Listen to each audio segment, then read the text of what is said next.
I am literally spiraling right now. Like, I am staring at the ceiling, losing my absolute mind.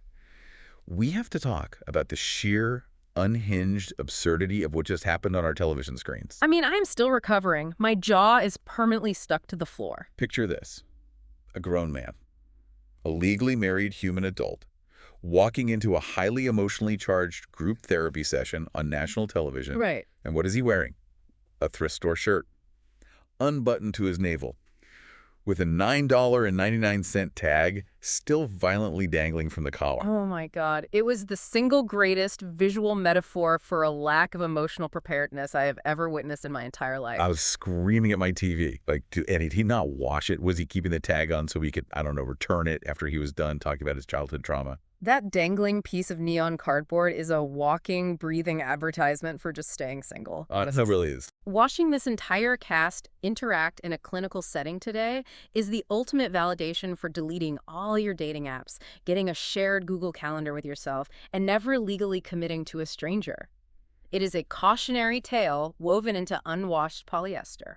Well, babes, welcome back. We love you. We see you. And honestly, watching strangers get married at first sight continues to be the greatest reminder that we are absolutely fundamentally not ready to let a panel of television experts choose our husbands. Not even a little bit.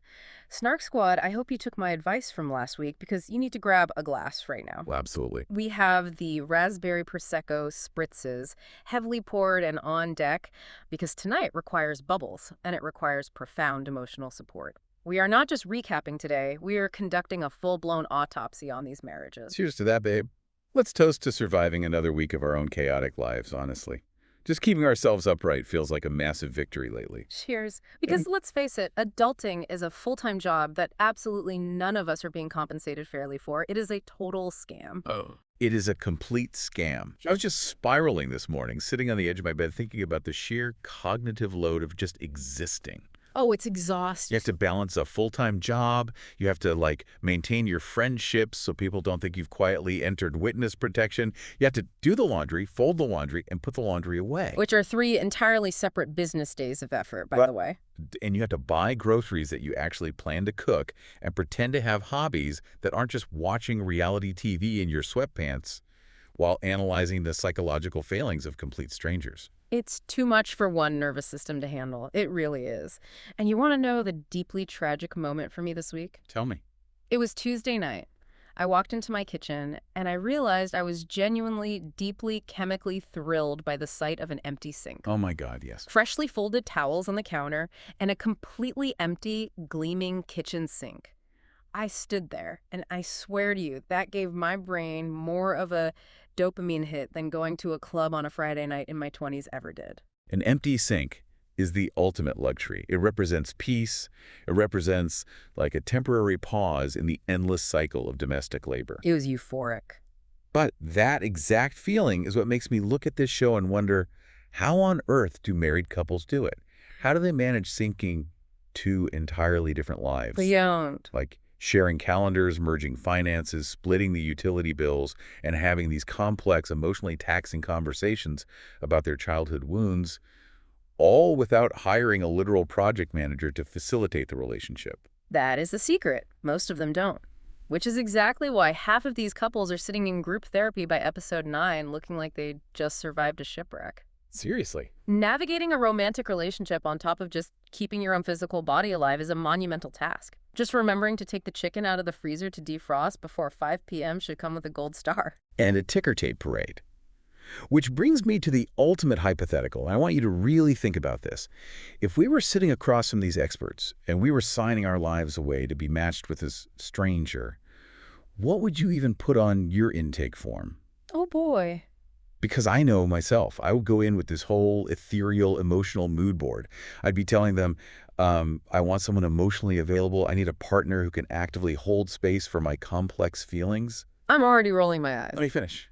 Someone who believes in the universe and serendipity and can intuitively understand my shifting emotional tides. Stop talking. I am already running from the altar. What? The red flags are flying and they are at full mast. You are asking for a psychic, not a husband. See, this is where we differ entirely. What would you ask for? I wouldn't give them a mood board. I would be handing the experts a highly practical, color-coded spreadsheet. I want the analytics. Of course you would. Does he have a 401k that he actively contributes to? Does he take off his shoes at the door and put them neatly on a rack? Or does he just kick them into the middle of the hallway like a feral animal? That is specific. And most importantly, does he leave the sponge in the bottom of the sink to get mildewy and absorb bacteria? Because let me tell you, if he leaves the wet sponge in the sink, I'm filing for an annulment on day 2. I don't care about his emotional tides. I care about his basic executive functioning. You are so ruthless you would leave a man over a sponge. Yes, without hesitation. But honestly, looking at how these TV experts match people, which is mostly based on who will cause the highest television ratings, would you trust your best friends more than these professionals to pick your spouse? Absolutely, 1,000,000%. You know my petty deal breakers. I really do. The experts are looking for complementary trauma so they have something to film. You're looking out for my sanity. You know the completely ridiculous, microscopic reasons I'd reject a match. Like the breathing thing. Exactly. If he breathes too loudly out of his nose while chewing a sandwich, it's over for me. The experts do not screen for nasal resonance. You do. They absolutely do not screen for that. If anything, they would match you with someone who aggressively chews ice for fun, just to, like, challenge your need for control. Ugh, they totally would. They love doing that. They'd be like, she needs quiet, so we found her a drummer who practices in the living room. Let's see how they grow. Nightmare fuel. But even with that said, I trust you with my life. Yeah. However, if you picked my husband and I was standing there in that white dress, I'm pretty sure we'd both spend the entire wedding day hiding in the bridal suite, whispering to each other, like, what if this is a massive mistake? We'd absolutely have the getaway car idling in the alleyway. Should we call an Uber? Do we have our passports? Literally. But I think this whole conversation really boils down to a core disconnect we see on the show every single season. It's what people think they need in a marriage versus what they actually need to survive a Tuesday. People come onto this show waving the banner of love languages.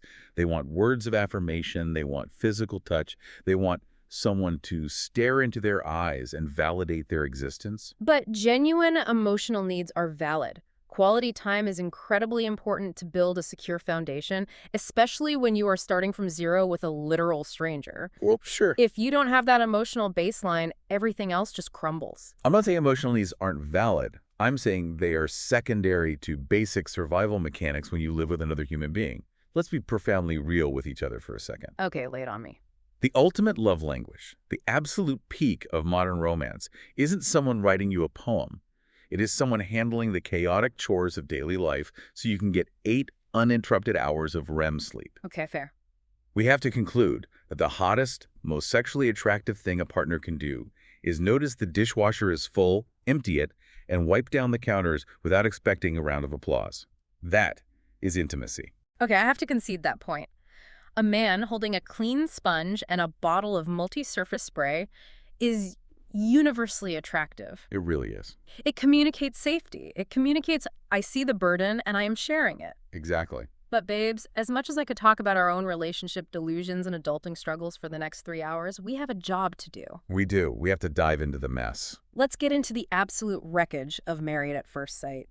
Complete strangers are legally committing their lives, their finances, and their mental health to each other, while we are sitting here still actively debating whether giving someone our Netflix password is too fast and too intimate.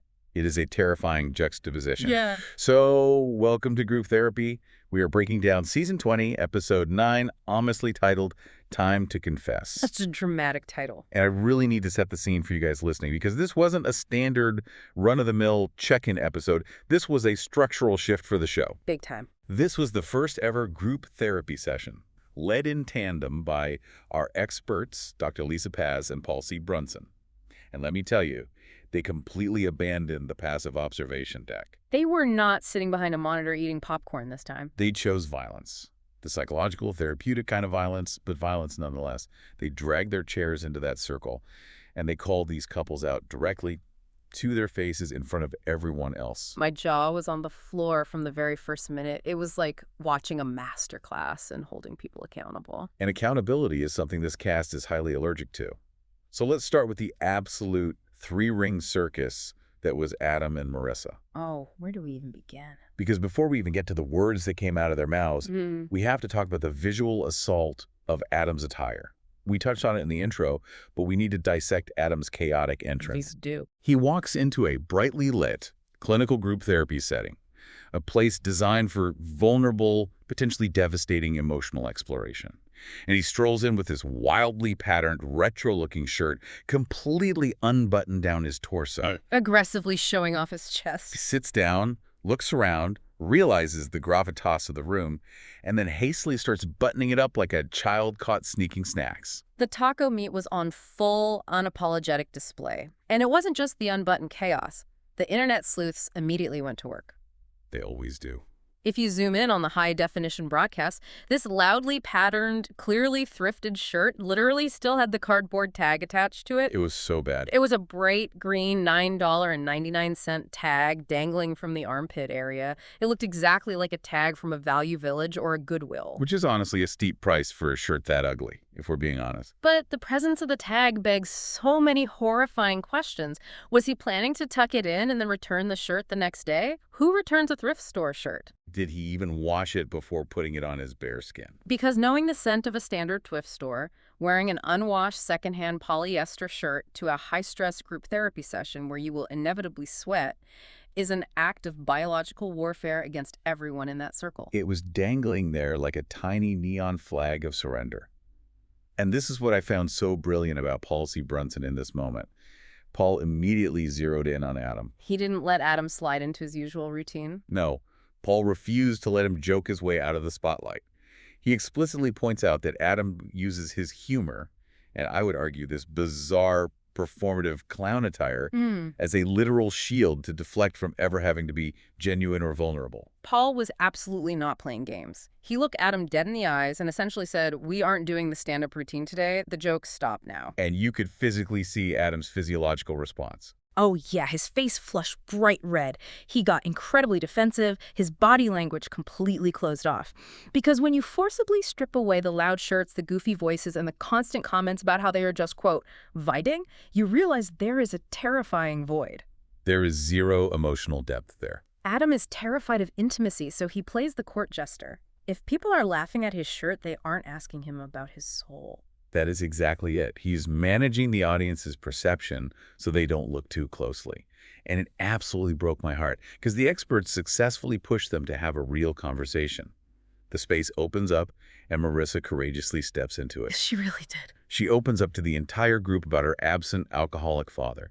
She is literally shedding tears, getting so raw and vulnerable about her childhood trauma and explaining exactly why she struggles so deeply with trust and abandonment in relationships. It was a beautiful, brave moment of self-disclosure. And we need to examine how Adam, her husband, responds to this. His wife is weeping in front of a circle of her peers, handing him the deepest, most broken parts of her childhood. And how does Adam respond? He makes a joke. He literally deflects her trauma with a punchline and then justifies it by saying he just wanted to, quote, lighten the mood. I wanted to reach through my television screen and shake him. Yeah. You do not lighten the mood when someone is handing you their broken heart. No. You do not crack a joke when your partner is bleeding emotionally. You hold space for it. You validate it. You sit in the uncomfortable darkness with them. By trying to lighten the mood, he was essentially telling Marissa, your pain makes me uncomfortable and I need you to stop so I can feel better. It completely invalidated her experience. Completely. And then the experts force him to share his own vulnerability. They make him take a turn. And Adam delivers this highly rehearsed, entirely surface-level confession about being cheated on in past relationships. Which, yes, is awful and traumatic. But it wasn't the event itself. It was how he spoke about it. He delivered it like he was reading the nutritional facts off the back of a cereal box. I got cheated on, I went to therapy, I'm totally fine now, I learned a lot. Good talk, moving on. It was the Cliff Notes of trauma. He summarized his pain to get it over with, completely bypassing any actual emotional resonance. He intellectualized his trauma instead of feeling it. And the tragedy is that Marissa is smart. She sees this. She does. She admits later in a private confessional that she desperately wishes Adam had Cameron's level of maturity. She recognizes the profound lack of depth in her own husband. She knows he is swimming in the shallow end. She sees it clear as day, yet somehow, defying all logic and reason, when Dr. Paz asks them the million-dollar question, if today was decision day, would you stay married? They both simultaneously say yes. How does that make sense? Because they are confusing chemistry with compatibility. They're confusing adrenaline with safety. Adam even added the caveat, as long as we keep vibing. Listen to me. If I hear the word vibing one more time in the context of a legally binding marriage, my head is going to spontaneously combust. Same.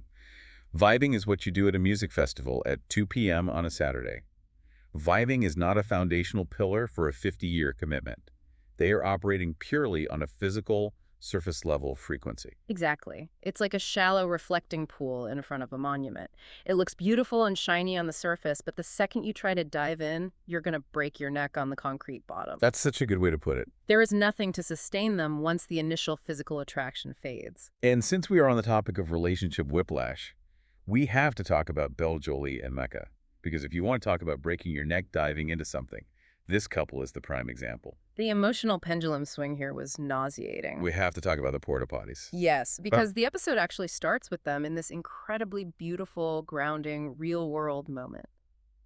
Bel Jolie takes the initiative to visit Mecca's workplace. Now, for context, Mecca works for his family's highly successful black-owned portable trailer and porta potty business. And Bel Jolie doesn't just show up and wave, she gets right in there. She puts on the gear, she is actively helping him clean the sanitary units, and she meets his grandmother, who is the matriarch of the business. It was such a wildly supportive, deeply respectful moment. It was arguably one of the most authentic scenes of the entire season.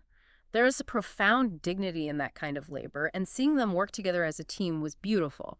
Plus, the grandmother casually dropping the knowledge that they are the only Black-owned portable trailer company in the entire Pacific Northwest. That is a massive flex. That is generational wealth and legacy building. It made you root for them. But then the other shoe drops, and it drops directly on Bel Jolie's head. Mecca drops an absolute bombshell. A bombshell that he decides to casually toss out there. Yeah. He chooses to tell production, and then eventually confesses this directly to Bel Jolie, that earlier in their honeymoon, he purposely rushed into physical intimacy with her, but not out of passion. No. He did it just to test her feelings and gauge her reaction. And if that wasn't bad enough, he sits down and tells his wife to her face that she is 150% attracted to him, while he is only, quote, 60 to 80% attracted to her. I had to rewind the episode to make sure I heard the math correctly. The absolute unmitigated audacity of this man. Right. To sit across from your wife, a woman who just spent the afternoon helping you pump out human waste from a porta potty with a smile on her face, and tell her that you essentially used sex as a scientific experiment to gauge her emotional compliance. It's disgusting. And then, to top it all off, you throw a literal percentage grade on your physical attraction to her, landing at a solid C-. It is so deeply degrading and insulting. It shattered my heart for her. But when they get to the therapy couch, Mecca attempts to explain himself, and it takes a very dark psychological turn. He claims he behaves this way because he fundamentally feels undeserving of love. He traces it back to deep, unresolved abandonment issues stemming from both his biological mother and his stepmother leaving him during his formative years. And listen, as humans, we have to hold space for that. That is genuinely tragic. You have to have a deep well of empathy for that wounded inner child who believes every woman will eventually walk away. You absolutely do. We can hold infinite compassion for why the trauma exists, but we must also hold strict boundaries around how that trauma is weaponized against innocent people. Exactly. What Mecca is doing is a classic psychological defense mechanism known as protest behavior mixed with preemptive abandonment. He is thinking, I know you're going to leave me eventually because everyone does, so I'm going to devalue you, insult you, and push you away on my own terms. That way, when the relationship ends, I was the one in control. It's a self-fulfilling prophecy of loneliness, and Paul C. Brunson did not let him hide behind his inner child. Paul looked at him brutally and said, "You haven't chosen her." Mecca is letting the ghosts of his past dictate his present reality.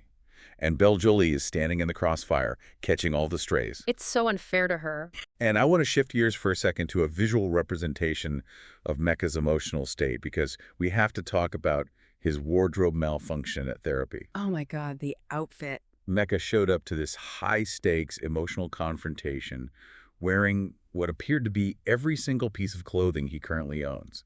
He had on layers upon layers of shirts, jackets, and then inexplicably, he had Bel Jolie's large patterned scarf wrapped tightly around his neck and face. Was he physically freezing? Was the thermostat in the studio broken? Or was this a giant wearable security blanket? It was the definition of hobo chic, but from a psychological standpoint, it was fascinating to watch. That wasn't a fashion statement, that was somatic shielding. When a person feels emotionally naked, exposed, or anticipates an attack like, say, walking into a therapy session where you know you're going to get called out for treating your wife terribly, the nervous system goes into fight, flight, or freeze. Right, and Mecca was unconsciously adding physical layers to his body as a literal suit of armor. He wrapped his wife's scarf around his neck to simultaneously protect his throat, the center of communication, and physically hold on to a piece of her while he pushed her away emotionally. It was a textbook physical manifestation of anxiety. That is so incredibly insightful. It was a literal shield. But the real mess, the true tragedy of this dynamic, happened in the aftermath of the therapy session.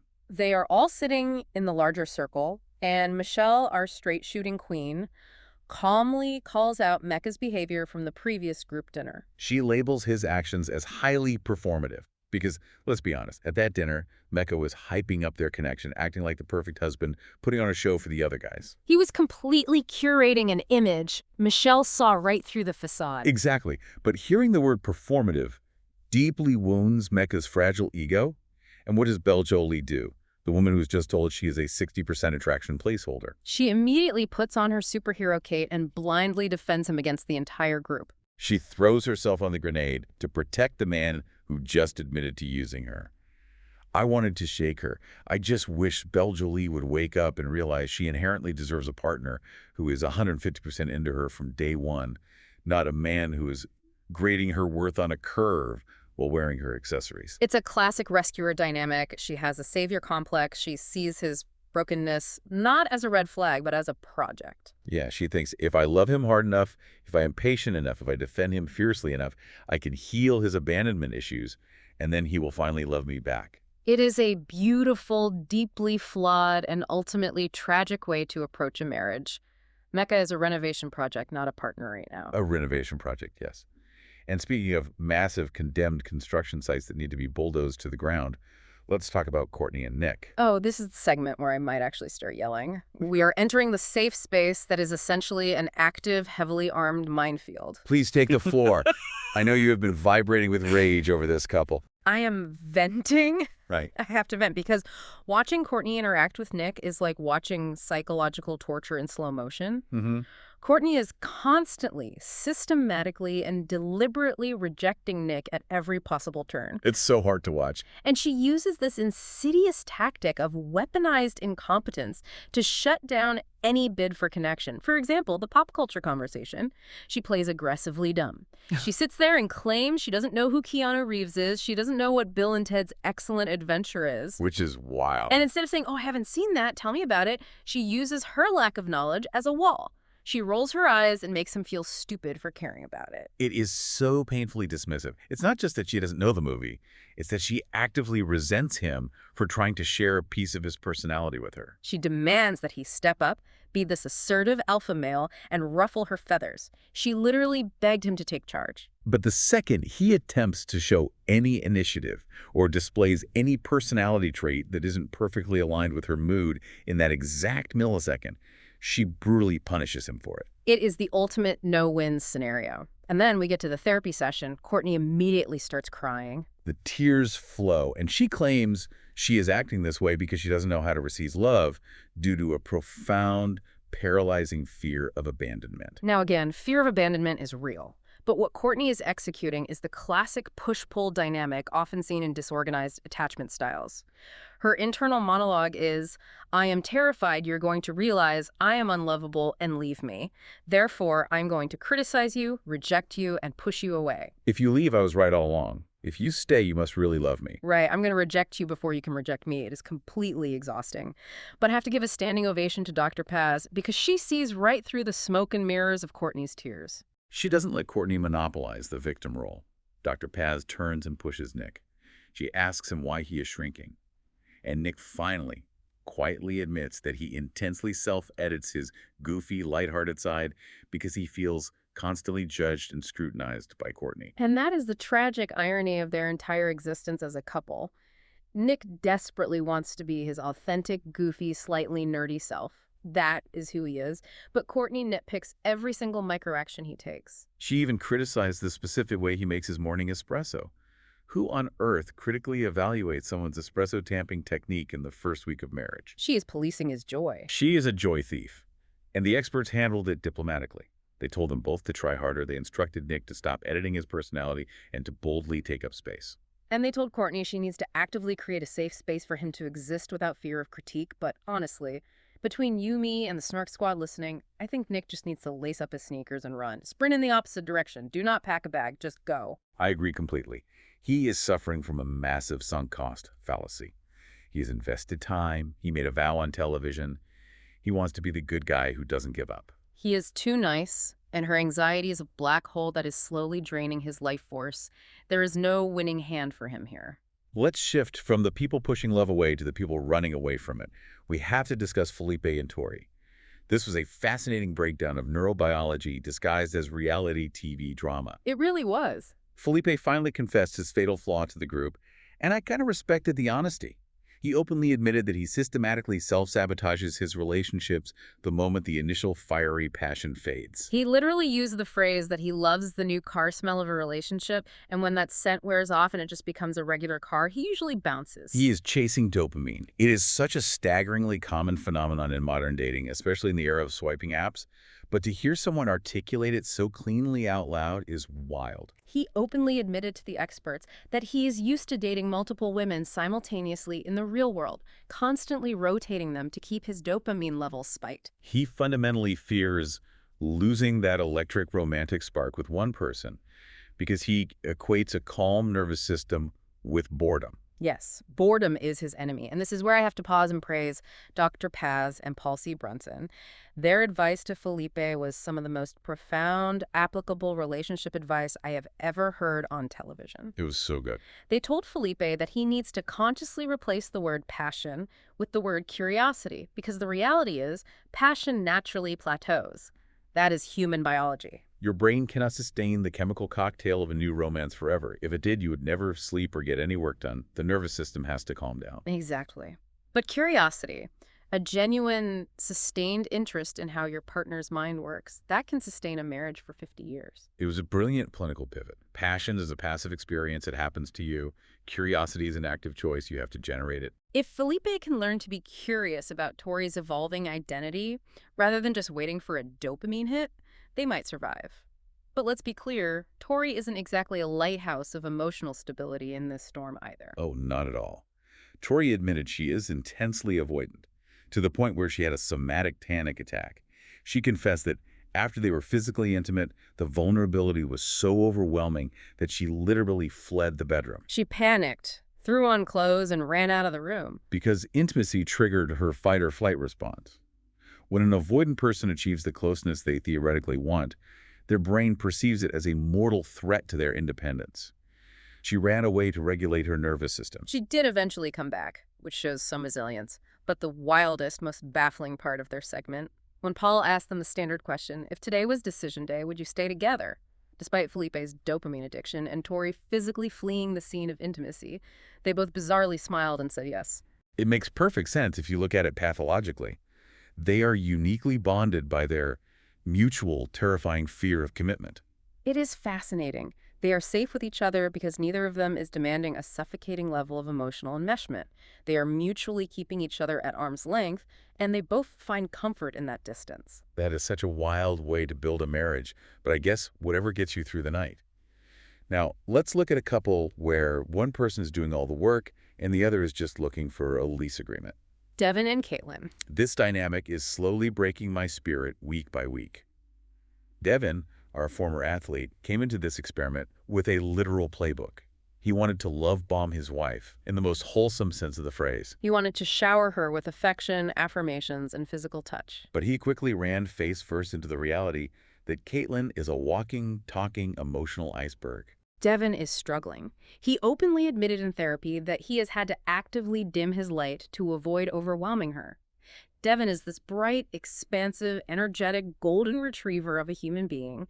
He takes up emotional space with joy. And he is currently dimming his wattage down to a flickering nightlight just to accommodate her need for sensory deprivation. It is tragic to watch someone shrink themselves so their partner doesn't feel uncomfortable. Caitlin's defense for this is that she wants Devin to ground her because she admits she is flighty and easily overwhelmed. She wants him to be her anchor. And I actually cheered out loud in my empty apartment when Paul Brunson stopped her and told Caitlin that grounding herself is her job.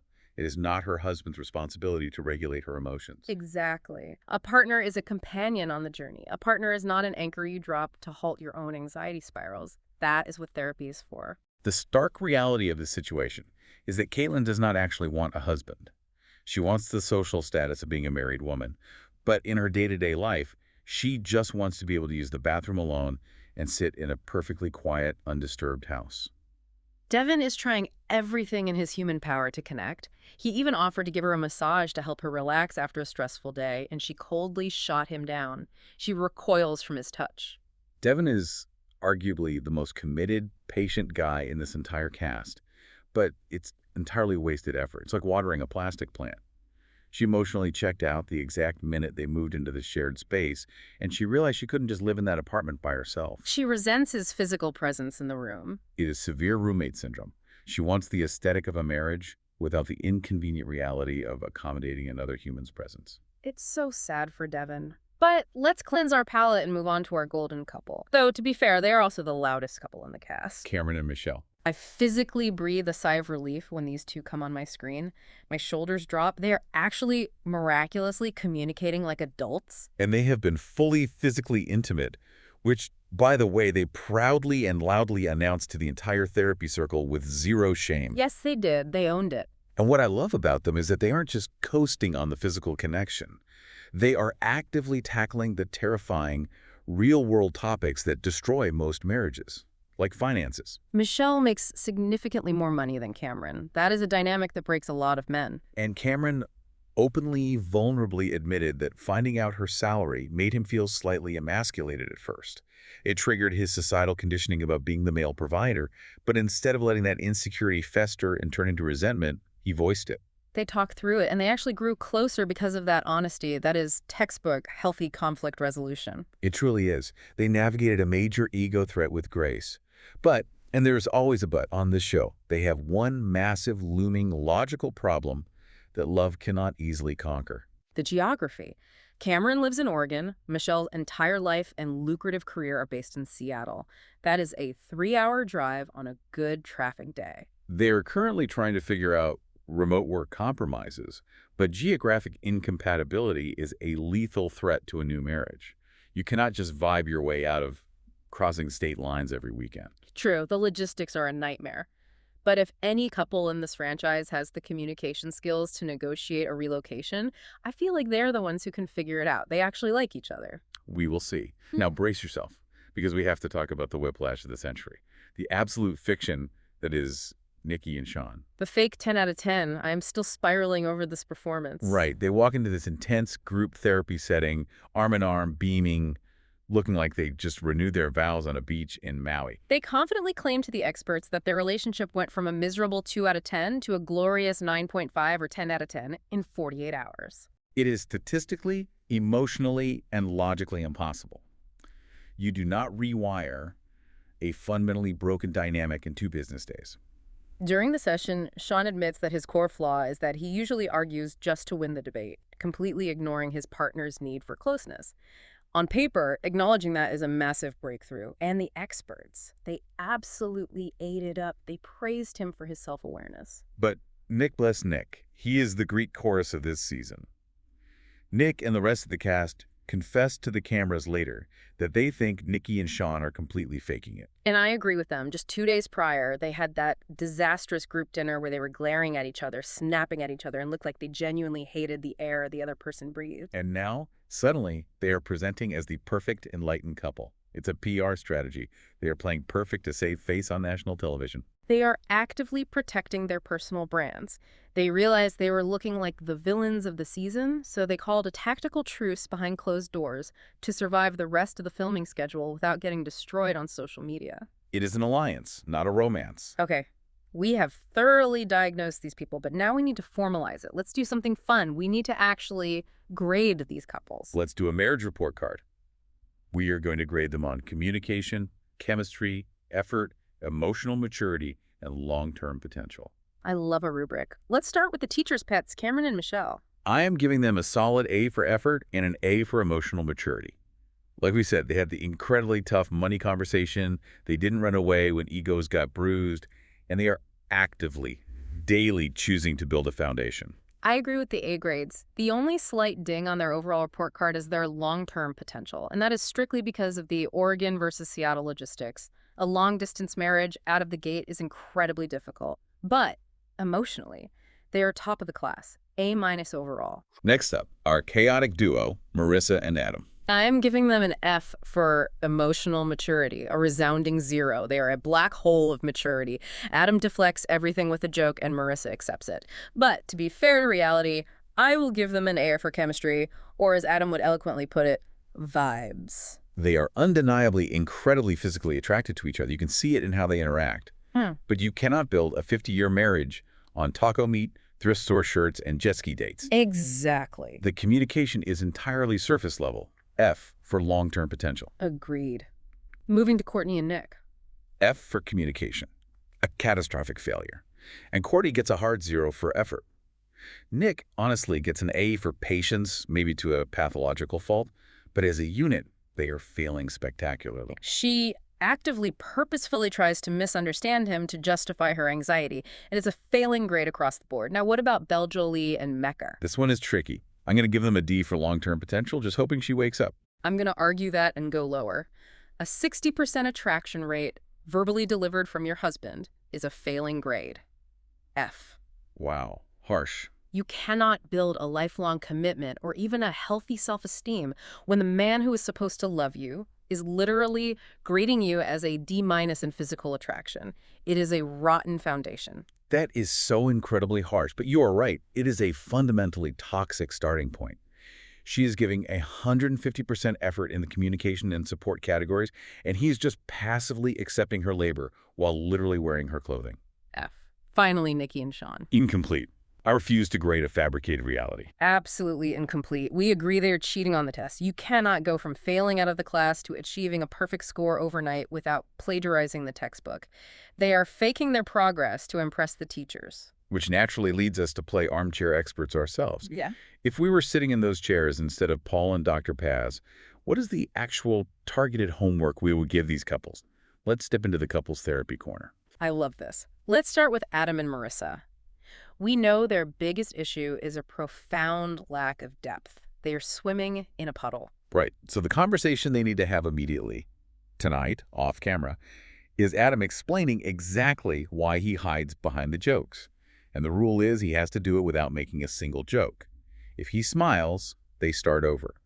He needs to connect with his actual fear. He needs to look her in the eye and say, I am terrified of being hurt again, so I deflect so you can't see the real me. That would change everything. One thing they are doing well, though, is having fun. They do seem to genuinely enjoy each other's physical company, which is more than we can say for some of these pairs. True. My brutally honest advice for Adam, if you were my friend, wash your thrift store shirts in hot water before you wear them on national television. Oh my God, yes, hygiene is part of emotional intelligence. Okay, Caitlin and Devin. The biggest issue is that they are essentially living on different planets with different atmospheres. The required conversation for them is setting rigid, honest boundaries. Devin needs to stop guessing and ask directly exactly how much physical and emotional space do you actually require to feel safe. And Caitlin needs to answer honestly, even if the answer is, I want you in another room. One thing they are doing surprisingly well, honestly, Devin hasn't given up. His resilience is astounding. But my brutally honest advice to Caitlin, woman to woman, stop treating your husband like a pesky, annoying roommate who owes you rent. Preach. He is actively trying to love you. Either let him love you or have the decency to let him go so he can find someone who wants his light. Exactly. Don't hold him hostage in your isolation. Now, Mecca and Bel Jolie, the core issue. Yeah. He fundamentally doesn't believe he deserves her, and she believes she has the power to fix his brokenness. The conversation they need immediately is Mecca looking inward and deciding if he is actually ready to be married to her, specifically Bel Jolie as a human being, or if he is just married to the abstract idea of someone finally loving him unconditionally. It's a crucial distinction. The one thing they are doing surprisingly well, however, is supporting each other's professional lives. Bel Jolie getting in there, literally rolling up her sleeves at the porta potty business, was a massive green flag for her character and work ethic. She is a star, but my brutally honest advice for Bel Jolie: put down the cape. Stop being his savior. You cannot love someone out of their childhood trauma. He has to do that heavy lifting himself in individual therapy. You are his wife, not his rehabilitation center. Perfectly said. Now let's play a little game to synthesize all this chaos. Red flag, green flag, or even just panicking. I'm going to throw out the biggest moments of the episode and we evaluate the core psychology behind them. First up, Adam's $9.99 dangling tag. Red flag. Blood red flag. It is a red flag the size of a billboard on the interstate. It demonstrates a staggering lack of attention to detail, a complete lack of situational self-awareness, and honestly, it might be a sign that the production team absolutely knew what they were doing when they let him walk out of his apartment looking like that. They didn't tap him on the shoulder to tell him because they knew it was pure, unadulterated reality television gold. It really is. The producers are the true villains, and I respect their craft. Okay, next up. Felipe admitting to the entire group that he actively chases dopamine and bails when the new car smell fades. This is a complex one. I am actually going to say this is a green flag. It is a green flag that he possesses the psychological self-awareness to recognize this pattern and the bravery to admit it out loud in a vulnerable group setting. I hear that, but I have to push back. It's a green flag for awareness, but it's a massive red flag that he hasn't done the work to fix it yet. Awareness is only step one of therapy, Felipe. You have to actually change the destructive behavior. Otherwise, you're just politely warning people before you intentionally hit them with your emotional car. Good point. Hey, I'm going to ruin your life now, but at least I know I'm doing it. That doesn't make it better. That is a very fair point. Weaponized self-awareness is a real issue. Next scenario, Tori literally fleeing the bedroom in a panic after being physically intimate with Felipe. I am going to call that just panicking. It was a severe misunderstanding caused by genuine nervous system overload and her own avoidant attachment style violently flaring up. She didn't do it to manipulate him. She eventually calmed down and came back to the room. It wasn't a malicious act, it was a trauma response. I agree, just panicking. The body kept the score in that moment. Finally, Nikki and Shawn's sudden miraculous perfection and 10 out of 10 rating. A red flag covered in neon lights, covered in police caution tape, with sirens blaring in the background. You do not permanently fix fundamental toxic communication breakdowns in 2 business days without a lobotomy. They are lying to the experts, they are lying to the cast, and they are lying to themselves. Which brings us to the ultimate question. Looking ahead to the end of the experiment, let's look at some decision day delusions. Let's predict the future based on the beautiful mess we just witnessed. Who do you think has the best actual chance of making it in the real world? For me, it's Cameron and Michelle. If and only if they can figure out the Seattle, Oregon commute, they possess the emotional maturity and the conflict resolution skills to go the distance. They are the only couple actively doing the required work rather than just complaining about the work. Conversely, who is heading for absolute disaster? Courtney and Nick. My official prediction is that Nick is finally going to snap. This place. He's going to hit a wall, drop the nice guy people-pleasing act, and we are going to witness a volcanic emotional eruption before decision day. He cannot swallow his own personality forever. I would pay premium cable prices to see that happen. He needs to let it out. Yeah. As for who is secretly already completely emotionally checked out, Caitlin. She checked out the exact minute she realized she couldn't just have a quiet, beautifully decorated apartment entirely to herself with a husband who only appeared magically when she summoned him for brunch. She wants a husband on a shelf, a literal accessory. Now, give me a completely ridiculous, unhinged prediction that somehow feels entirely possible with this specific cast. Oh, I have one. I predict that next week, Adam is going to try to return his unbuttoned, sweaty therapy shirt to Goodwill on camera. He's going to walk up to the counter, slap the receipt down, and demand his $9.99 back because the vibes of the shirt were off during his trauma unpacking. I can visibly see that happening. My prediction. Mecca is going to fully lean into the somatic shielding. He is going to start wearing Bel Jolie's entire wardrobe. Next week, he won't just have the scarf.